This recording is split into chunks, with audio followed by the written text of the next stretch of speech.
keep my heart set upon your voice, knowing that your word, it never comes back void. No weapon will prosper, no enemy triumph. He will not overcome, he can't scale these walls.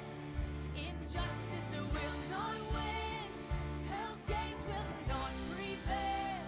Not on my time, not on my watch.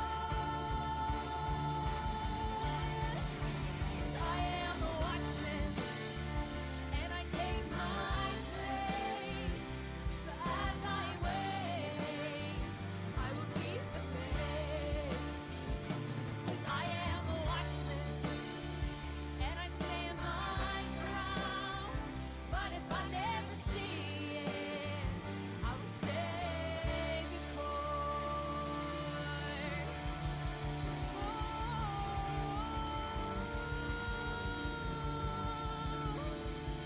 I will run the race, I will fight the fight, and I will keep the faith.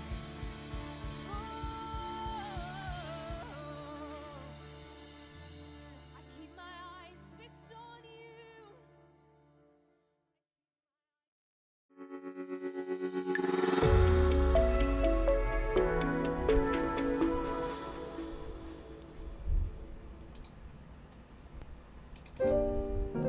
Hello there. Welcome to Noon Prayer Watch. It's Friday. The weekend is here. Shabbat Shalom. Hope y'all had a great week. This is Jacob coming to you from Osaka, Japan. Thank you for tuning in or catching up on the replay. That's always appreciated as well. It's August now. Those of you at Christian Center Shreveport, sabbatical month's over. Back to the normal schedule. Of course, this broadcast will continue as we are. So just letting y'all know if y'all haven't thought about that yet, going back to the normal schedule. So enjoy the rest of the summer. Stay cool out there as well. It's really hot where we are out here in Japan. Anyway, this is Noon Prayer Watch, and what have we been watching? We're from our wall, as the theme song says in the countdown leading up to the show. We're on our wall and we're watching what has been happening. A lot has been happening this week. Two things I want to talk about, and then move on to a third point later. Israel, a lot of stuff happening. Israel in the Middle East, really important things, big developments. And then, of course, we have some societal stuff going on, starting with the Olympics. Some stuff happened with the Olympics. You probably heard a lot about it. Got me thinking, got me praying, got me meditating, what's going on here. So I want to talk about some of the spiritual issues behind all of that. First, let's go ahead and see what's happening in the Middle East. Lately, I live in Asia, different time zone, East Asia, and so a lot of stuff happens when I'm asleep. And almost every day when I wake up, I check the news and something big has happened, especially this last week, both, in the American election, political government stuff, as well as the Middle East right now. The war, the October 7th war that started last year, I don't know if they have an official name for it yet. But that war has just crossed recently. It crossed 300 days. I think we're in day 301, 302. Can't remember. I saw it somewhere. But we've passed 300 days since Hamas attacked Israel. 1,200 people were killed. 200 something hostages were taken. Very sad. So we need to pray this week because there could be war. War could be coming soon. Like a bigger escalation. There's a war happening right now. If you haven't been following the news, I'm going to do a very quick recap. Israel has this last month, some of these events happened this week. 3 key leaders and their enemy in Hezbollah, and like there's Iran, Hezbollah, the Houthis in the south, and then the Hamas in Gaza, right? So 3 leaders were taken out. There was also a drone. I don't know if you probably saw this as well, but there was a drone attack in Tel Aviv, and Israel flew all the way to Yemen to strike back at the Houthis that launched that attack, which is really interesting because they are further away than Iran is from Israel, which means that Israel does have range and can go and strike and come back no problem. That's an important thing to think about here. So some stuff has happened. Iran has called for a direct strike on Israel, and you never know, America and Israel might do a preemptive strike before they could do anything. We'll have to wait and see. But if you don't know why, very quickly, first of all, this was just confirmed yesterday, and on July 13th, there is the leader of the military wing of Hamas. He is in Gaza fighting. Of course, he was killed on July 13th in a bombing during the war. The Israeli government just recently confirmed this yesterday. It happened a couple of weeks ago. It took them a while to actually confirm that. So that happened. They lost a very big leader. The enemy lost a very big leader there. Then you might have seen it. It was very sad. Pastor Tim talked about this earlier this week, but there were in the Golan Heights up in the northern part of Israel, some Druze kids, not Jewish kids, Druze kids, Druze. They were killed by Hezbollah. I'm pretty sure it was an accident. Hezbollah is trying to kill Israelis, but they did not kill Israelis here. They killed Druze kids. And they were outside playing soccer, very sad. They were playing soccer, and a rocket landed where they were and killed them, 12 of them. And so in retaliation, of course, Israel flew to Beirut and bombed a building and took out the top military leader of Hezbollah in Lebanon, which is a big deal. It's a very big deal. It's a big blow to that side. And I have some sources. According to my sources, these Druze kids, not only were they not Israeli, they were not Jewish kids. They're actually not even Israeli citizens. They're not full citizens. They're Syrians, because Syria used to be controlling the Golan Heights, but they lost it in a previous war with Israel. And so they're actually Syrian citizens, but they have a special resident status, and so they're not fully Israeli citizens. So I saw this headline. Of course, this very terrible thing happened, but the media is biased as they are, spun it like this. The BBC, of course, they're one of the worst perpetrators of this. And I saw someone edited this headline. I thought it was, it's not funny, but it's kind of funny. The original headline said that 11 dead in rocket attack on Israeli-occupied Golan. But this guy on Twitter, he changed it to 12 because they updated the count. 12 murdered by Hezbollah rocket attack on Israeli children playing soccer. Now, again, not to mince words here, but they're, again, not Israeli citizens. They're Syrian citizens. So Hezbollah is killing fellow Syrians. They're not the enemy, right? Apparently. That's a very complicated topic, though. So that happened, and it's very sad. And the Druze, I have been told, are really angry at the Israeli government for not protecting them. Even like recently, some forces from the north were pulled, probably to go deal, I don't know why, but to go, deal with the situation in the south. And as soon as these forces left the northern area, this rocket attack happened, and, this very terrible tragedy occurred. And so the Druze are not happy with the IDF, and they have actually many of them have been enrolling in the IDF because they want to join the military up in the north to help defend their area. If you don't know anything about the Druze, they're very passionate fighters. They have a very big reputation for being strong fighters, and they're really not, they're kind of like, we want to just live, do our own thing. They have a very interesting religion. I think it's an offshoot of Islam, but it's like a secret religion. I heard a guy tell me one time, their religion is so secret they don't even know what it actually is. So they just want to kind of do their own thing. They live in Syria, Lebanon, and the northern part of Israel, and they kind of just want to be left alone. They're really independent, and they'll fight if the government of the country they live in treats them right. They'll fight hard for them. And so because they're not Israelis, like full Israelis, they're not Jewish people, they are not required to join the IDF. And so it's a voluntary sort of thing. And so a lot of them are doing that. So we're seeing some reinforcements on that front. So that happened. Israel took out a Hezbollah leader. And then, not even 24 hours later, in Iran, in Tehran, Ismail Haniyeh was assassinated. If you don't know who he is basically the leader of Hamas, the political leader for the most part. There's another guy still in Gaza they're trying to find. But he is the political leader of Hamas. He's a very rich man, a billionaire, very rich man. How does he get all that money? You put two and two together.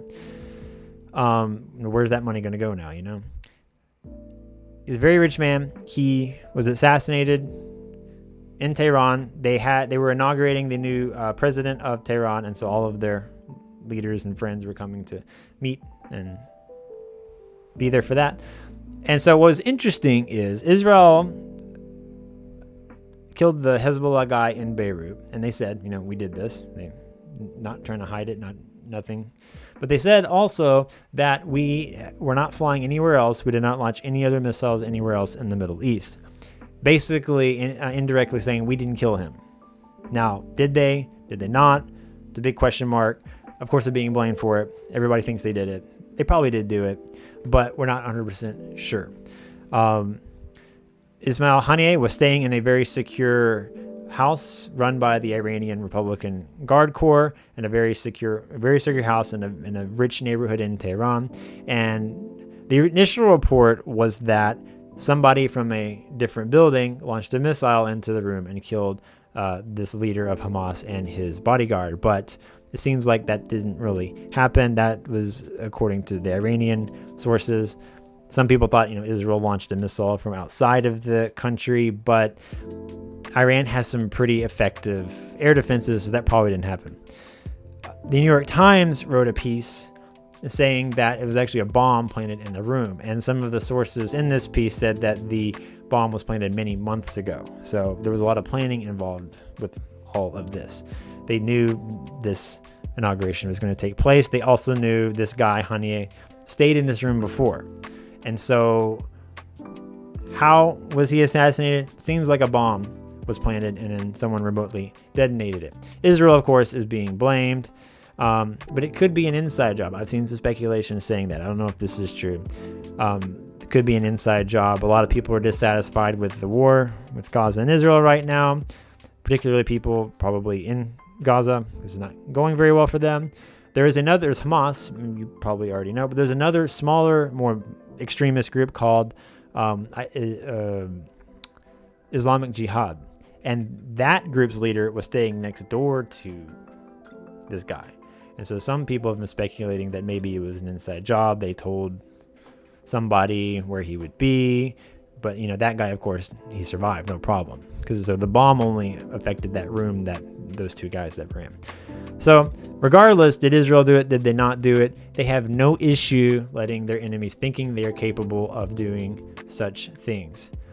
Because that's good PR for the enemy, for them towards their enemy. Their enemies are building up their capabilities, regardless of whether they can actually do it or not.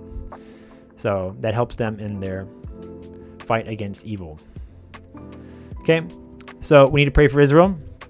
The leader of Iran has called for a direct strike on Israel. I'm not sure what exactly he can do. This happened also a couple months ago in April. They were retaliating for another leader that was killed, and they launched a bunch of missiles and drones, and it didn't really do much damage. They were shot down. One did land, and it killed a poor Bedouin girl in Israel, who is Arab, not Israeli, so not really hitting her target there, guys. But he's called for another strike, and we've seen this already. They didn't do very well, but some people said that they did that in order to test Israel's defenses, and so now Iran apparently knows how they can react. But regardless, we need to pray for protection, pray for wisdom with the leaders and for the soldiers on the ground and in the air and such that are fighting this war. Iran has also warned Arab nations not to interfere with what they are doing, not to help Israel. And when they say Arab nations, they mean Jordan, because Jordan is the only Arab nation directly in between Iran and Israel, and they also shot some stuff down last time this happened in April. Saudi Arabia also probably would do something as well, because they don't want Iran becoming more powerful or succeeding in their ventures. That, again, there's a civil war happening here, that cold civil war. Most of it's happening in Syria and Lebanon, and in the south in Yemen, and they're not happening directly between nations like Saudi Arabia and Iran, but it's happening. And if Israel weren't there, the state of Israel wasn't there, all of that nastiness would just go further down south. It wouldn't be peace in the Middle East like a lot of people fantasize about. So President Biden has promised to support Israel, which is a good thing. Regardless in what mental capacity state he's in right now, he's promised support. So something might happen this week. This is the Middle East, so it's an eye for an eye. You hit somebody, they're going to strike back. That's how it is. Does it actually land? Does it actually hurt when they strike back? Doesn't matter. It's the action that counts, so to speak, the thought that counts. So it could happen there. It could happen abroad, maybe at an embassy. So all embassies probably all over the world for Israel, maybe even America, are on high alert. Travel warnings are being issued. And of course, the Olympics are happening right now. And these terrorists have done such things in the past towards Israeli athletes. So just pray for protection, pray for wisdom for all of the people involved. Speaking of the Olympics, moving on to our second topic. Going to switch gears here a little bit. Some stuff happened. Now, I'm just going to be honest. I'm a big fan of the Olympics. I wait for them every 4 years, every 2 years, with the Winter Olympics. I'm a big fan. I don't really watch the opening ceremony. I'm just going to be real. If someone's with me wants to watch it, okay, we'll watch it. But if it's just me by myself, I'm going to go do something else. And especially I live, in a different time zone. So all that stuff happened when I was asleep. And if no one ever said anything about it, I would have never known what had actually happened. But of course, some very controversial images were shown in the opening ceremony. And I woke up and my Twitter feed was all of that nastiness all day. And I really got kind of tired of it very quickly. But got me thinking, all of the reaction and, you probably heard about what they did. They had a Last Supper scene, but it was completely different and had a lot of really perverted negative things there. They had very bad imagery directly from the Bible. The Olympic committee or whatever, they apologized. They were like, sorry, not sorry, but kind of. If you're mad, we didn't really mean it, but we're sorry. It was a very weak apology. And a lot of other people were gaslighting everyone else, saying that, it actually is in the Last Supper, and look at these other movies and such that parodied the Last Supper, and it's actually, this scene from Greek mythology or whatever. And come on, that's very intellectually dishonest from people trying to gaslight others into thinking that they didn't know what they were doing. They totally did. They totally knew what they were doing. We're not stupid. They're not stupid. So let's stop pretending here. But it is what it is. But I was actually kind of surprised at how a lot of Christians reacted to this. Especially given, we're in 2024, right? And this is France we're talking about. And I'm not trying to pick on France. I don't want to be just bullying them or anything like that for bullying's sake. But I mean, there's French history. There's history. It's not disputed very well about France's relationship with Christianity and with God. In the late 1700s, there was the French Revolution, and they tried to de-Christianize the nation at that point. They tried to completely remove God and all influence from the Bible in that society. Didn't work very well. They added this cult to logic and reason, which is, the knowledge of good and evil. It's humanism. It's our ability to think and to be rational. They tried to create a secular society, and that didn't work out very well. And so they switched from the cult of logic and reason to the cult of the supreme being. They realized we need a higher power from which all things flow, but they didn't want to say God of the Bible, and so they just made this ambiguous deity called the supreme being, and that didn't work out very well either. And all of the leaders of that, if I'm not mistaken, were executed not too long after. And then after, in the early 1800s, they went back to traditional values. But of course, secularism was still a big part of French society, and it still is to this day, from that point on to this day, 220-ish years later. And, secularism, there are some good things from it. There are some bad things. The churches and the governments in Europe at that time were they persecuted you if you didn't believe in the brand of Christianity. They didn't. So we have the concept of separation of church and state. Now, of course, now that church and state are separate, there is no authority pushing any sort of religion, and so people are left to their own devices. And people aren't forced to believe in God anymore. They won't be persecuted or punished anymore, and so they're going to believe what they want to believe. And 200 years later, we have the society that we have today. People just doing what they think is right. Reminds me at the end of, or in the book of Judges, when it says people just did what they thought was right in their own mind. And of course, when humans do that, things don't turn out very well. It turns out to be very chaotic. And so, in preparing for this week, trying to decide like what are we going to talk about. I was watching some people have a discussion about it's not religion, but like what do we actually believe, right? This is my going on to my second and final point, or my third and final point here for today. My third topic here. So there is a guy. I'm not going to say his name. I don't want to promote all of what he's doing right now. But he is a big guy in the tech industry in Silicon Valley. You would probably know his name if I mentioned him. He's very, very wealthy. Founded companies that you probably use all the time. Very influential. Even in this current election, he's involved with some of the people running for president right now. And he was talking about wokeness. Wokeness, the woke movement. That's always in the media, especially when we're talking about the conservative media. And he said, and I thought this was kind of weird at first, but he said wokeness is basically hyper Christianity. It's like Christianity dialed up to 1,000. And I was like, really? Seems a lot different than Christianity. But his point wasn't so much about the supernatural aspects of Christianity. It was about how Christianity will, or Judeo-Christianity, the Bible, talks about finding people who are oppressed, who are downtrodden, and helping them. Which, of course, the Bible totally talks about that. Helping the poor, helping the widows, all that sort of stuff. Giving rights to people that don't have rights.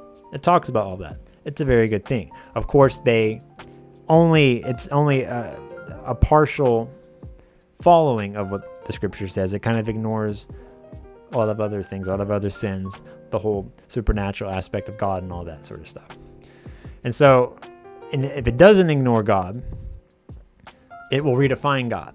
And so what we get from this is we get something called deconstructed Christianity. And other people use this word probably differently. I'm probably, using it the way I think it should be. So if you see other people use this term, they might mean it in a different way. But deconstructed Christianity means we take Christianity, we take out the parts we don't like, certain sins and God and, all the afterlife, all that sort of stuff.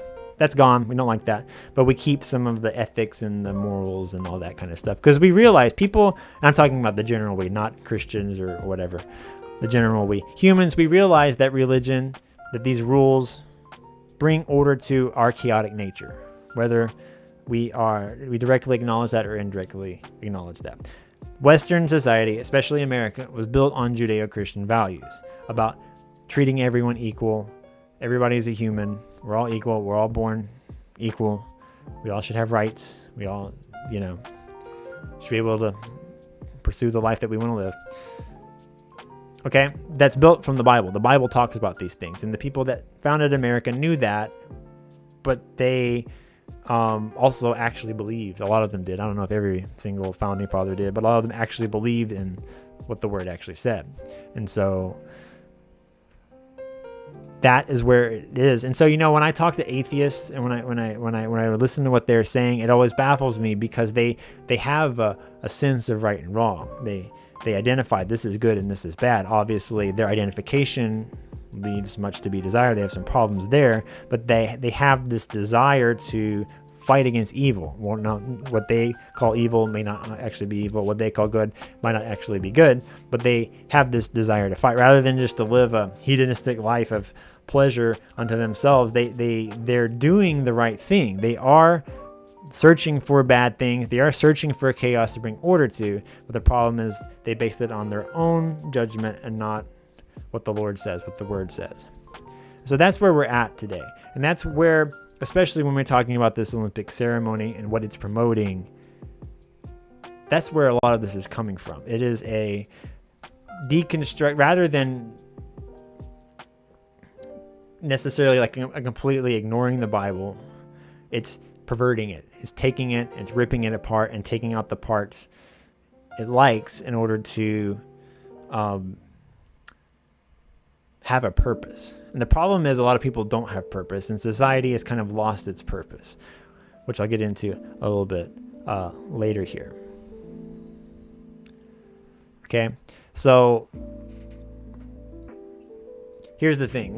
This is what, when we're having conversations with people about these topics, we have to recognize that God, like in our hearts, or in general, I'm talking about all society, not just us, you and me, we believe in God, obviously.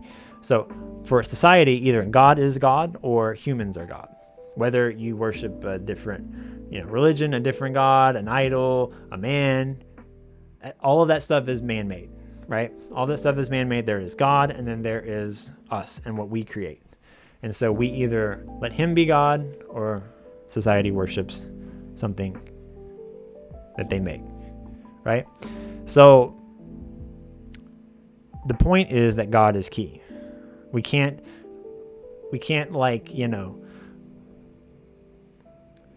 follow the Bible, follow the word halfway, and ignore, take the parts we like, ignore the parts that we don't like. God is key. That's why it's important, of course, to accept Jesus. It's not just for our salvation, but that humility that we get from accepting that Jesus is God made flesh, and that he loves us, that he saves us, that he is the Son of God. When we do that, the Holy Spirit moves on us, fruits of the Spirit come up, and that is what actually leads to society becoming better. That is what actually leads to injustices being corrected, oppression being stopped. We always say you can't legislate morality. You can't just write a law and make everybody good, especially if you don't know what good actually is and you don't know what evil actually is. Because that's kind of, where we're at right now as a society. And so, yeah. We really, I'm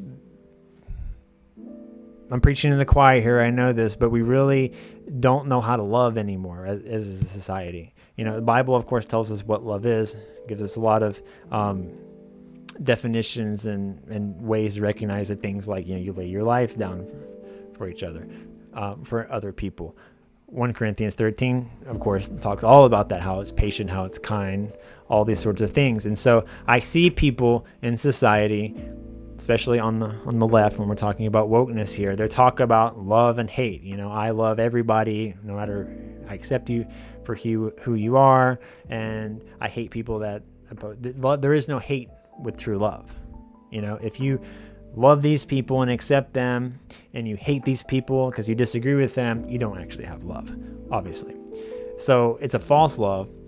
And love, a lot of people use love and deconstructed Christianity, they use love to manipulate other people to believe what they believe, or to accept what sort of perversion or whatever it is that they're doing. So that's not true love.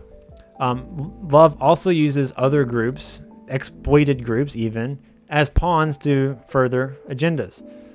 You see that in politics a lot. You see politicians say, this group over here, they're being oppressed. If you vote for me, give me all of your votes and all of your money, I will help them. Do they actually help them after the election?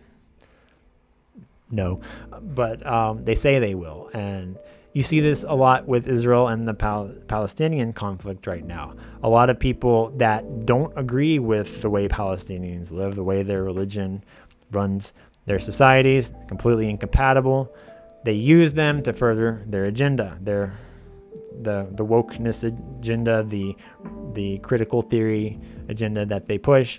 But they don't actually agree. If Israel were to go away, nobody's going to be taking vacations to Gaza or to the West Bank or wherever, because not going to be a good time if you don't follow their culture. And we also see, the nations surrounding Israel and Gaza, fellow Muslims, fellow Arabs, they have very little love, if any, for the Palestinians. They have no problem letting them stay in that conflict zone, letting them die, using them as pawns in order to further their geopolitical agenda, which of course is fueled by spiritual demonic forces and all that sort of stuff.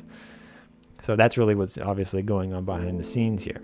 And so we don't know what love is because we are not fully following what the word says as a society, completely.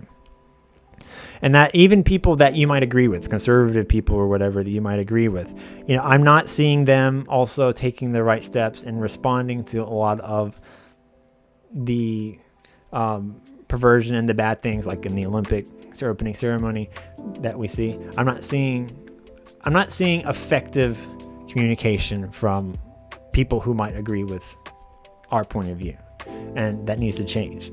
It's not just pointing fingers and screaming and saying that's bad and evil. While that may be true, it's not persuasive. You're not going to change that person's opinion, and you're not going to change people watching it. And so we need to be all things to all men, as Paul says, and we need to change the way we communicate and the way we talk with people, because we want to change them, and we change them by showing love to them, but being Christ-like. And I'm not seeing a lot of that today. I'm not seeing a lot of that, honestly. Maybe I'm wrong. Maybe I'm just being too pessimistic or whatever, but I'm not seeing all of that. So society has lost their purpose, and I'm going to end with this. And that's why we're at where we're at today. We have this deconstructed Christianity. We have a religion, and God has been taken out. And when you take God out of it, you take the life out of it. You take the life out of his way. He gives us a way to live our lives and to live our society and our cultures. But we take him out, the life is gone. And so what happens is that culture will kill itself. It will kill itself off. God sends you this way. You try to remove evil from you. You try to find the evil and remove it from you. But if you cannot properly recognize evil, then you're going to make mistakes on what you call evil. You end up destroying yourself because you're relying on your own knowledge, right? Society is relying on our own knowledge. We're doing what we think is right in our own eye. And again, it's going back to Eden. We have an opportunity to let God be God, and we humbly submit ourselves to him, or we become God. We try to replace him.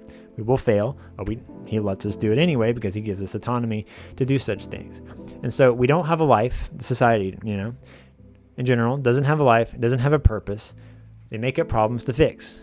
This especially happens during times of peace, when, we had 9/11 happen back in America, when Israel had this war happen with Gaza last year. Right before that, we were having lots of political and societal dramas. But once we all unite behind one purpose, all those problems go away temporarily until, the purpose is finished. And so Israel had a lot of issues leading up to the October 7th attack. And those issues aren't really a thing right now because they have a purpose. They have an enemy that they're all united in order to defeat. And so having a purpose is good. When you don't have a purpose, you will make up problems to solve. We have to understand, I had a professor once tell us, now, this generation is the best time to be alive. We have a lot less wars, a lot less diseases, when we have natural disasters, we have ways to mitigate a lot of the damage from all of that. The diseases, again, are a big thing. I don't think people realize how easy it is to not die from random diseases that people would die to, 100, 200 years ago. And so even though it's a lot easier to survive normal human life, people are sad and depressed and all sorts of things because simply living isn't enough. Simply being safe isn't enough.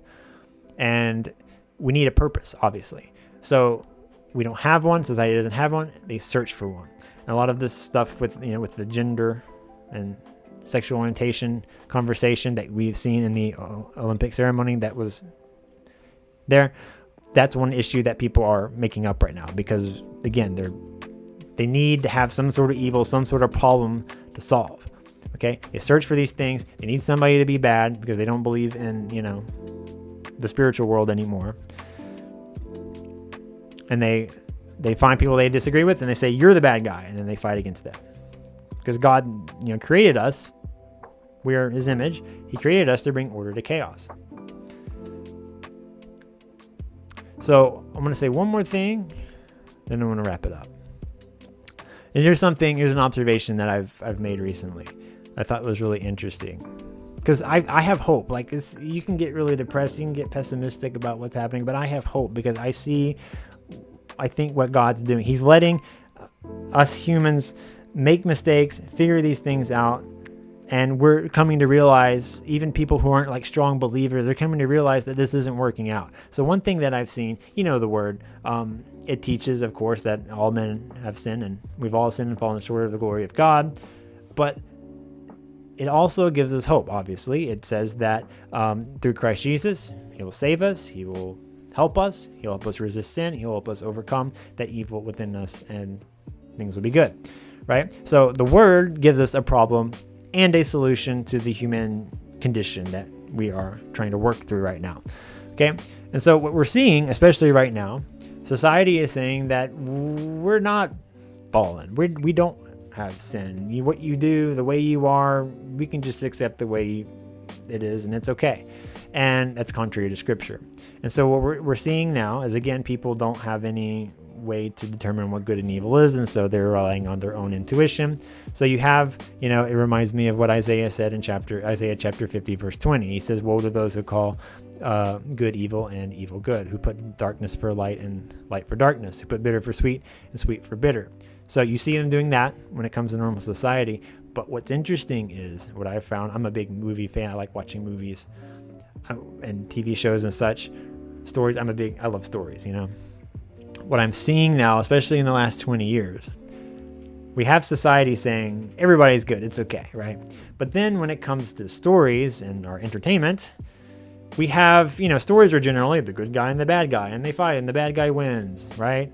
But what I'm seeing is now as we're making these stories about how good guys, they're not really all that good. They have problems. They have skeletons in their closet, so to speak. And then the bad guys, they're not all that bad. They're just misunderstood. There's some good within them. Maybe there's even potential for redemption. And so what happens is we take good and evil and we kind of make it muddy, and it's morally gray. And what's interesting is it's describing the problem of what the Bible says. It says that we have all fallen, but there is hope for us that we can overcome these things. But the problem is these movies, these stories don't give the solution, which of course is Jesus. They just kind of make a problem and then this is it. And what do we do with it? A lot of people are frustrated. Even people who they don't really even care about religion and all these sorts of things. They're watching these movies and these shows and they're walking away dissatisfied because there's no point to a lot of these media and this entertainment,